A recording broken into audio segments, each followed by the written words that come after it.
Saya pernah berpikir bahwa cinta sesama jenis adalah dosa besar yang tak termakan, sampai hari itu tiba ketika Budi, si jenius kelas, jatuh ke pelukan saya di tengah hujan deras Jakarta, dan mata kami bertemu dalam keheningan yang membakar jiwa. Jantung saya berdegup kencang, bukan karena takut, tapi karena rasa yang tak pernah saya rasakan sebelumnya, rasa yang membuat saya mempertanyakan segala keyakinan yang selama ini saya pegang teguh. Apakah ini pengkhianatan terhadap keluarga, agama, dan masyarakat yang selalu menuntut kesempurnaan dari saya? Di Jakarta yang selalu ramai dengan suara klakson dan aroma sate kaki lima, saya, Andi, hidup sebagai anak bungsu dari keluarga sederhana. Ayah bekerja sebagai sopir ojek online, sementara ibu mengurus warung kecil di pinggir jalan. Saya kuliah di Universitas Negeri, jurusan ekonomi, tapi hati saya selalu gelisah. Saya bukan siapa-siapa, hanya mahasiswa biasa yang berusaha bertahan di kota besar ini. Budi, di sisi lain, adalah bintang. Dia mahasiswa teknik, selalu juara kelas, dengan senyum yang bisa menyinari ruangan. Kami bertemu pertama kali di kelas umum, saat dia duduk di sebelah saya karena kursi lain penuh. "Ma, boleh duduk di sini," katanya dengan suara lembut, mata coklatnya menatap saya seolah membaca pikiran. Saya mengangguk, tapi dalam hati, saya merasa aneh, kenapa jantung saya berdegup lebih cepat. Sejak itu, kami sering bertemu. Budi suka bercerita tentang mimpi-mimpinya, tentang ingin membangun jembatan yang menghubungkan pulau-pulau di Indonesia. "Bayangkan, Andi, kalau kita bisa menyatukan orang-orang yang terpisah oleh laut," katanya suatu hari di kantin kampus. Saya hanya tersenyum, tapi dalam hati, saya iri. Dia punya isi besar, sementara saya hanya berjuang untuk lulus dan dapat kerja. Tapi semakin sering kami ngobrol, semakin saya merasa nyaman. Budi bukan seperti cowok-cowok lain yang sombong karena pintar. Dia rendah hati, sering bantu saya belajar. "Kamu bisa, Andi. Jangan ragu," katanya sambil menepuk bahu saya. Sentuhan itu, entah kenapa membuat saya gelisah malam-malam. Malam itu hujan deras mengguyur Jakarta. Saya sedang menunggu bus di halte, basah kuyup karena lupa bawa payung. Tiba-tiba Budi muncul dari balik kerumunan membawa payung besar. "Andi, ayo bareng," serunya. Kami berjalan bersama di bawah payung itu, bahu kami bersentuhan. Hati saya bergejolak. Kenapa rasanya berbeda? Di tengah jalan Budi tersandung batu dan dia jatuh ke arah saya. Saya menangkapnya, tangannya memegang dada saya. Waktu seolah berhenti. Mata kami bertemu dan di sana saya melihat sesuatu, rasa yang sama, tapi tak terucap. "Ma," gumamnya, tapi tangannya tak lepas. Saya ingin mendorongnya, tapi tubuh saya tak mau. Malam itu saya pulang dengan pikiran kacau. Apa ini cinta? Tapi cinta seperti ini dilarang di sini, di tanah air yang penuh norma. Keesokan harinya, saya menghindari Budi. Saya takut. Di Indonesia, cerita tentang orang seperti kami sering berakhir tragis, diusir keluarga, dicemooh masyarakat. Saya ingat cerita teman yang dipecat karena ketahuan. Tapi Budi mencari saya. "Kenapa kamu menghindar?" tanyanya di koridor kampus. Saya diam, tapi dia menarik tangan saya ke taman belakang. "Andi, kemarin aku merasakannya juga." Kata-katanya seperti petir. Saya mundur. "Jangan, Budi. Ini salah." Tapi dia mendekat, matanya penuh harap. Kenapa salah? Hati tak bisa bohong. Debat itu membuat saya marah pada diri sendiri. Kenapa saya tak bisa menolak? Malam-malam berikutnya, saya bergumul dengan pikiran, apakah Tuhan membenci saya karena ini? Apakah saya layak dicinta? Perlahan kami mulai bertemu diam-diam, di warung kopi kecil di pinggir Kali Ciliwung. Kami bicara tentang segalanya. Budi cerita tentang keluarganya di Surabaya, ayahnya yang ketat, ibunya yang penyayang. Mereka harap aku nikah cepat, katanya sambil tertawa getir. Saya mengangguk karena keluarga saya juga begitu. Kamu pernah suka cewek? Tanya saya.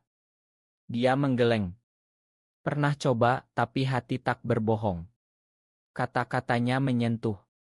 Saya mulai membuka diri, cerita tentang masa kecil saya di kampung, bagaimana saya selalu merasa berbeda. Aku takut, Budi. Kalau ketahuan. Dia memegang tangan saya di bawah meja. Kita hadapi bersama. Sentuhan itu memberi kekuatan tapi juga ketakutan. Suatu hari kami pergi ke pantai Ancol. Angin laut menyapa, ombak bergulung. Kami duduk di pasir, melihat matahari terbenam. Andi, aku sayang kamu, katanya tiba-tiba. Saya terkejut, tapi hati saya berbunga. Aku juga, bisik saya. Itu pertama kalinya kami akui. Tapi di balik kebahagiaan, bayang-bayang muncul. Teman kampus, Riko, mulai curiga. Kalian sering bareng ya, katanya dengan senyum sinis. Saya gelisah. Malam itu, saya bermimpi buruk, keluarga menolak saya, masyarakat melempar batu. Bangun dengan keringat dingin, saya pikir, apakah ini layak? Hubungan kami semakin dalam. Budi sering datang ke kosan saya, bawa makanan dari rumah. Kami belajar bersama, tapi lebih banyak bicara hati. Aku ingin masa depan denganmu, katanya suatu malam. Saya tersenyum, tapi dalam hati, saya ragu. Indonesia bukan tempat ramah untuk kami. Berita tentang penggerebekan komunitas sering muncul bagaimana kalau kita pindah, usul saya setengah bercanda. Dia tertawa. Ke Bali mungkin hidup bebas. Tapi kami tahu itu mimpi. Realitas menekan. Konflik pertama datang saat ulang tahun Budi. Dia undang saya ke rumahnya di pinggiran Jakarta. Saya gugup tapi pergi. Keluarganya ramah, tapi ayahnya menatap tajam. Kamu teman dekat Budi ya? Tanyanya. Saya mengangguk. Malam itu saat kami di kamar Budi, dia memeluk saya pelan. Terima kasih sudah datang. Tapi tiba-tiba adiknya masuk melihat kami. Kak, apa itu? Tanyanya polos. Kami panik tapi pura-pura biasa. Sejak itu saya semakin takut. Pikiran saya berputar, apakah ini akan hancurkan segalanya? Hari-hari berlalu, cinta kami tumbuh, tapi juga beban.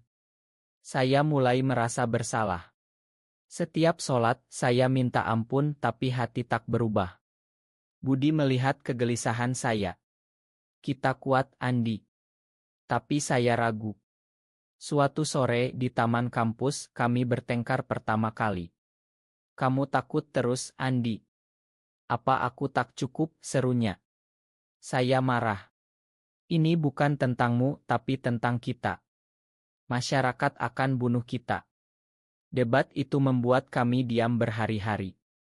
Dalam hati, saya menangis, kenapa cinta ini harus begini sulit. Akhirnya, kami baikan. Budi datang ke kosan bawa bunga mawar. Ma, aku egois. Kami peluk, dan saat itu, saya sadar, dia adalah bagian dari jiwa saya. Tapi kebahagiaan tak lama. Riko, teman kami, ketahuan mengintip. Aku tahu rahasia kalian, katanya suatu hari. Hati saya jatuh. Apakah ini awal pengkhianatan? Riko mendekati saya di kantin, matanya penuh ancaman. Andi, aku lihat kalian di taman. Kalian. Aneh. Kata-katanya seperti pisau. Saya pura-pura tak tahu. Apa maksudmu? Dia tersenyum licik. Jangan bohong. Kalau aku bilang ke orang lain, habislah kalian. Jantung saya berhenti. Malam itu, saya cerita ke Budi. Dia tenang, tapi saya lihat ketakutannya. Kita harus hati-hati, katanya. Tapi dalam hati, saya berpikir, kenapa teman bisa jadi musuh? Apakah persahabatan kami palsu? Hari-hari berikutnya, Riko mulai memeras. Pinjam duit, Andi. Atau aku sebar otok. Ternyata dia punya bukti. Saya panik. Saya kasih uang tabungan saya, tapi itu tak cukup. Budi marah saat tahu. Kita lawan. Tapi saya takut. Di Indonesia, rumor bisa hancurkan hidup. Saya ingat kasus di berita, seorang guru diusir karena dicurigai-gai. Pikiran saya gelap, apakah saya harus putus dengan Budi untuk selamatkan dia? Konflik semakin dalam. Saya mulai menjauh dari Budi. Ini untuk kebaikan kita, kata saya. Dia menangis.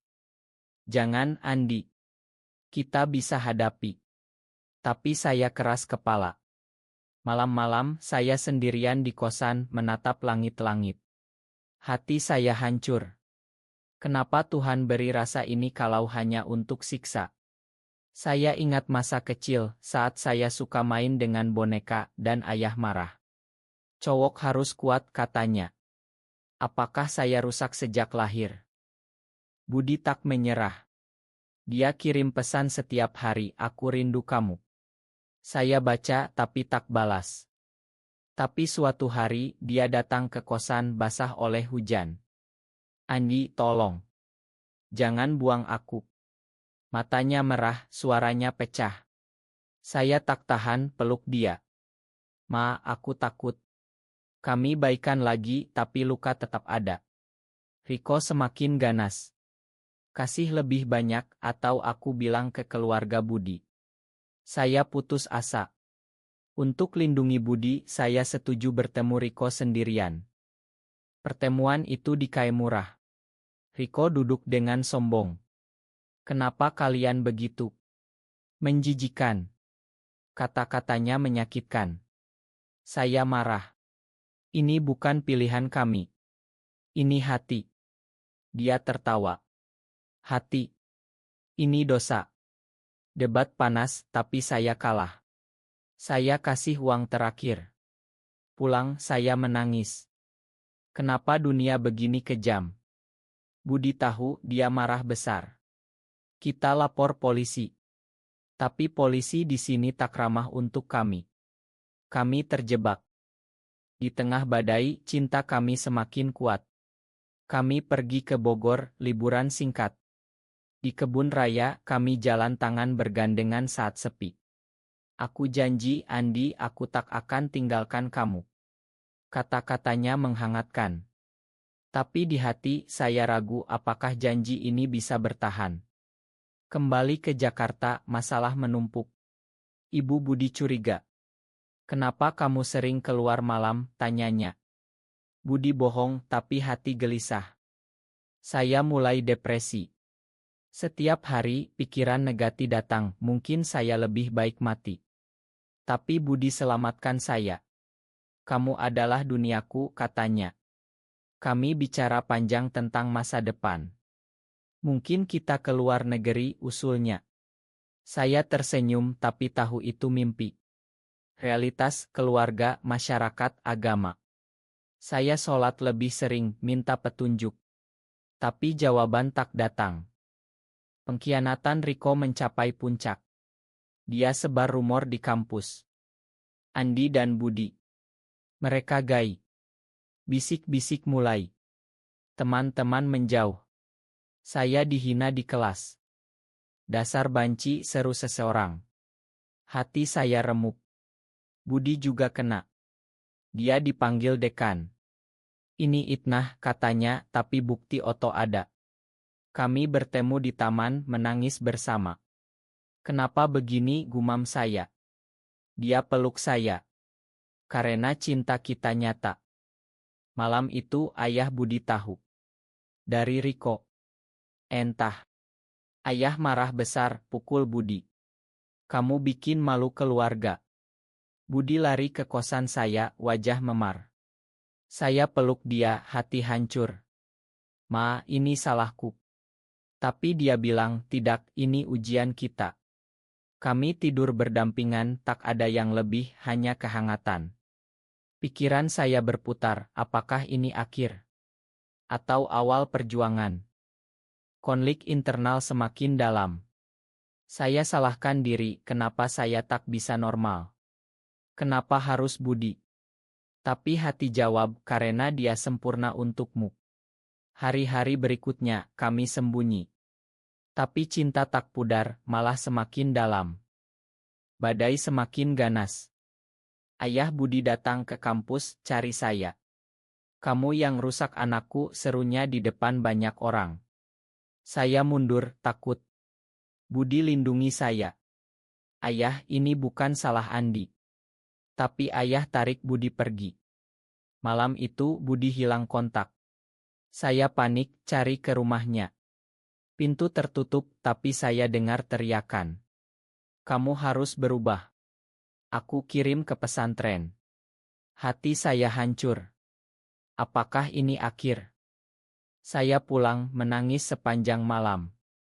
Pikiran gelap, tanpa Budi hidup tak berarti. Saya ingat momen-momen kami, saat pertama jatuh, saat di pantai, saat peluk di hujan. Kenapa Tuhan ambil kebahagiaan ini? Saya coba hubungi Budi, tapi ponsel mati. Teman-teman. Mereka menjauh. Riko. Dia puas, katanya, ini pelajaran buat kalian. Kebencian membara di hati saya. Hari ketiga Budi muncul di kosan, tas di punggung. Aku kabur, Andi. Matanya bengkak. Kami peluk, air mata campur. Ayah kunci aku, tapi aku lari. Kata-katanya penuh tekad. Kami putuskan sembunyi di rumah teman di Depok. Di sana, kami bicara hati ke hati. Aku tak bisa tanpa kamu, katanya. Saya jawab, aku juga. Tapi ketakutan tetap, polisi mungkin cari kami. Di Depok, kami hidup sederhana. Budi ajar online, saya cari kerja paruh waktu. Tapi malam-malam, mimpi buruk datang. Saya bayang ayah Budi marah, masyarakat menghakimi. Apakah kita egois, tanya saya. Budi jawab, cinta bukan egois, tapi keberanian. Kata-katanya menguatkan, tapi luka dalam. Saya mulai depresi lebih dalam, tak makan, tak tidur. Budi khawatir. Andi, tolong kuat. Konflik keluarga saya sendiri muncul. Ibu telepon. Andi, ada rumor buruk. Benarkah? Suaranya gemetar. Saya bohong. Tidak, Bu. Tapi hati sakit. Malam itu, saya menangis, kenapa saya bikin orang tua sedih? Apakah saya monster? Budi hibur saya.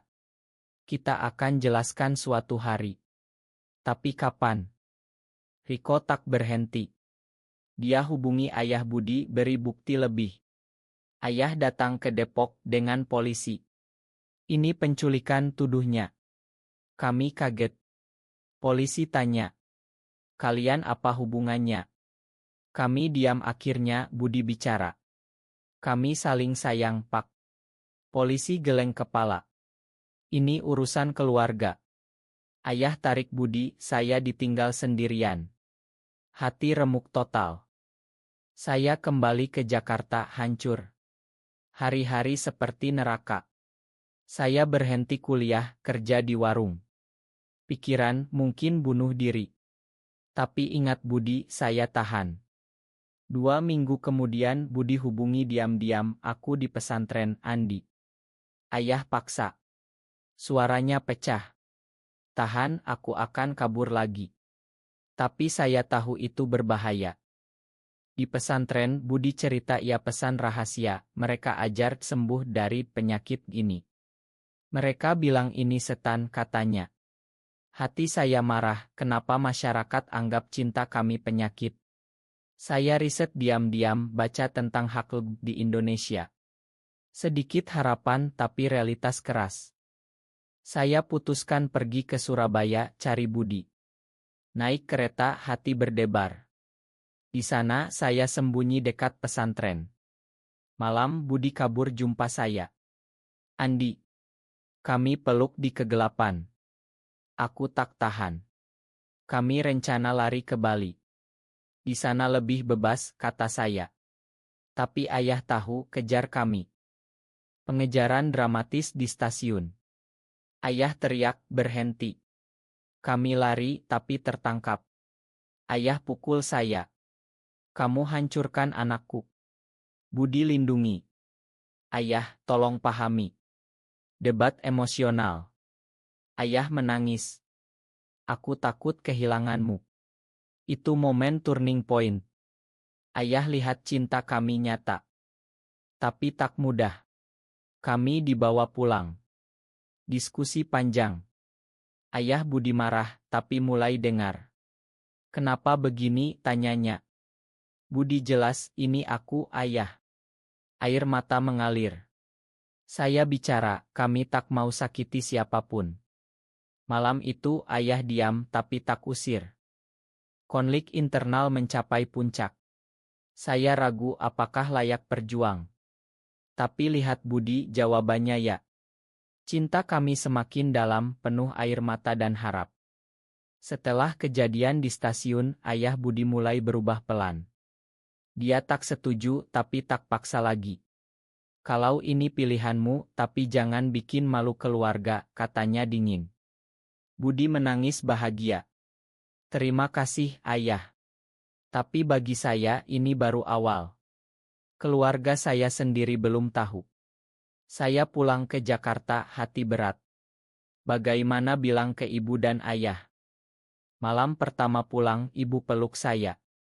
Andi, kamu kurus. Ada apa? Saya diam, pikiran berputar, apakah mereka akan tolak saya? Saya ingat masa kecil saat ibu cerita tentang cinta sejati. Cinta tak pandang apapun, katanya dulu. Tapi realitas berbeda. Saya depresi lagi, tak bisa tidur. Bayang penolakan menghantui. Budi datang akhir pekan. Kami bertemu diam-diam di Monas. Aku rindu, katanya. Kami duduk di rumput, bicara masa depan. Mungkin kita nikah di luar, usulnya. Saya tertawa getir. Di Indonesia mustahil. Tapi mimpi itu beri harap. Tapi Riko muncul lagi, seperti hantu. Kalian belum kapok, katanya. Kali ini Budi marah. Cukup, Riko. Kenapa kamu benci kami? Riko jawab, karena ini salah. Debat sengit, tapi Riko pergi, mungkin takut.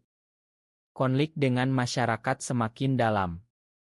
Di kampus, kami dibully. Guy. Keluar seru mahasiswa. Dekan panggil kami. Ini mengganggu. Kami jelas, kami tak ganggu siapapun. Tapi tekanan besar. Saya mulai ragu lagi apakah cinta ini layak siksa. Malam-malam saya berdoa, Tuhan beri jalan. Suatu hari ibu tahu dari rumor. Dia datang ke kosan menangis. Andi, benarkah kamu dengan cowok? Matanya penuh kekecewaan. Saya menangis. Ma, bu, ini aku. Dia peluk saya. Aku tak paham, tapi kamu anakku. Itu keajaiban. Ayah. Dia marah. Pergi dari rumah, serunya ia telepon. Hati hancur. Saya lari ke Budi. Di rumah Budi, ayahnya lihat kondisi saya. Masuklah, katanya pelan. Kami bicara. Aku dulu tak paham, tapi lihat anakku bahagia denganmu.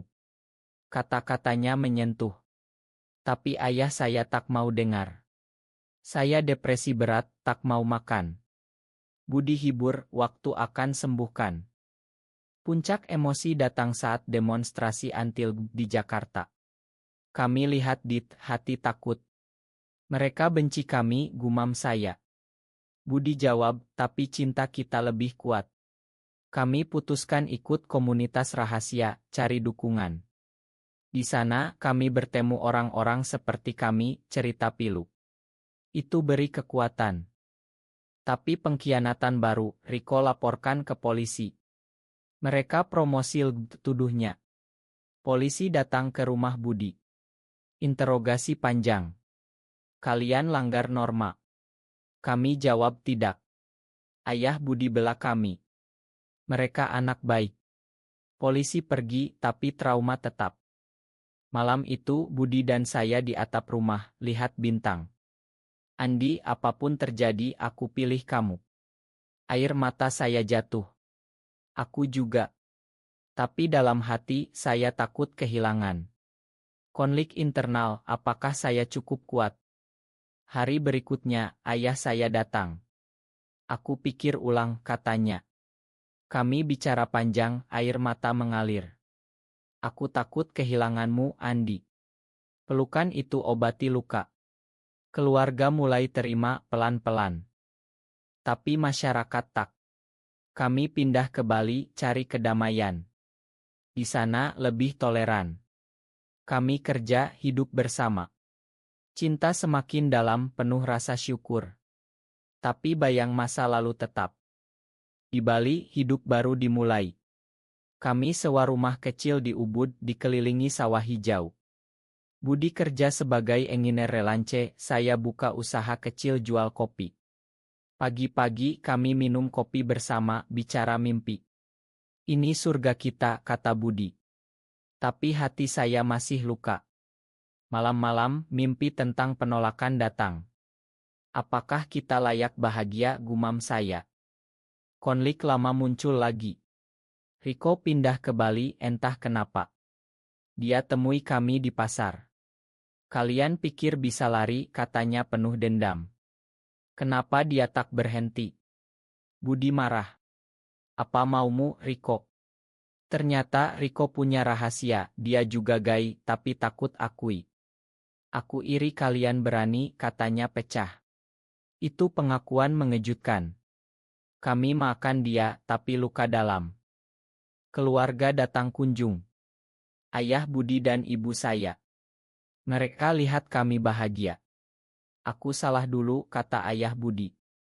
Air mata mengalir. Tapi ayah saya masih dingin.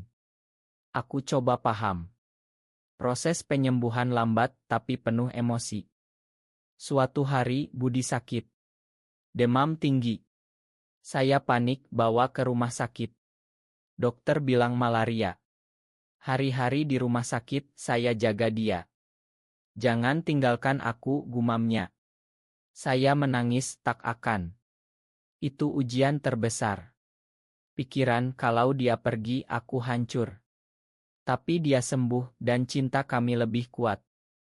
Di tengah itu masyarakat Bali tahu. Ada yang tolak tapi banyak yang terima.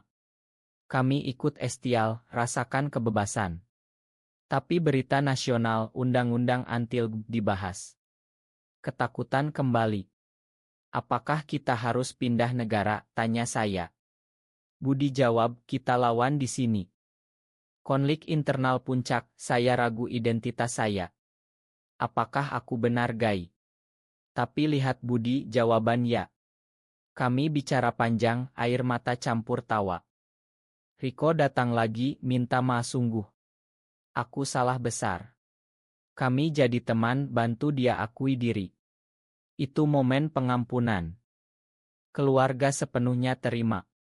Ibu datang, masak untuk kami. Aku bangga kalian. Ayah peluk saya. Ma dulu marah. Tapi tragedi datang, gempa di Bali. Rumah rusak, kami selamat tapi trauma. Di pengungsian, kami bantu orang lain. Itu tunjukkan nilai manusiawi kami. Setelah gempa, kami bangun lagi. Cinta semakin dalam, penuh rasa syukur. Gempa itu ubah segalanya. Kami kehilangan banyak, tapi dapat pelajaran, hidup rapuh, cinta harus dihargai. Budi dan saya putuskan nikah simbolis di Pantai Kuta, hanya kami berdua, dengan cincin sederhana. Aku janji selamanya, katanya. Air mata bahagia mengalir. Di Indonesia ini tak legal, tapi bagi kami itu cukup. Keluarga datang dukung. Ayah Budi beri restu. Aku lihat kalian bahagia. Ayah saya, kalian anak baik. Mereka peluk kami. Momen itu penuh emosi, obati semua luka. Riko jadi sahabat. Dia akui diri, mulai hidup baru. Terima kasih kalian, katanya. Kami bantu komunitas beri dukungan rahasia. Di Bali, kami bangun rumah lagi, tanam bunga. Setiap pagi, Budi sandar di dada saya. Kamu penyelamatku, katanya. Tapi tantangan tetap. Berita tentang diskriminasi datang. Kami lawan dengan cara kami, tulis cerita anonim, inspirasi orang lain. Hati saya penuh dari takut jadi berani. Suatu hari, Budi usul adopsi anak yatim. Kita beri cinta. Kami lakukan meski sulit. Anak itu, kecil dari panti asuhan, bawa kebahagiaan baru. Tahun berlalu, kami tua bersama. Di usia 50, kami duduk di pantai, tangan bergandengan. Terima kasih atas segalanya, kata Budi. Saya jawab, kamu hidupku. Kisah kami bukti, cinta tak pandang gender, asal tulus. Di tanah air, meski sulit, harap ada. Kami bahagia, penuh makna.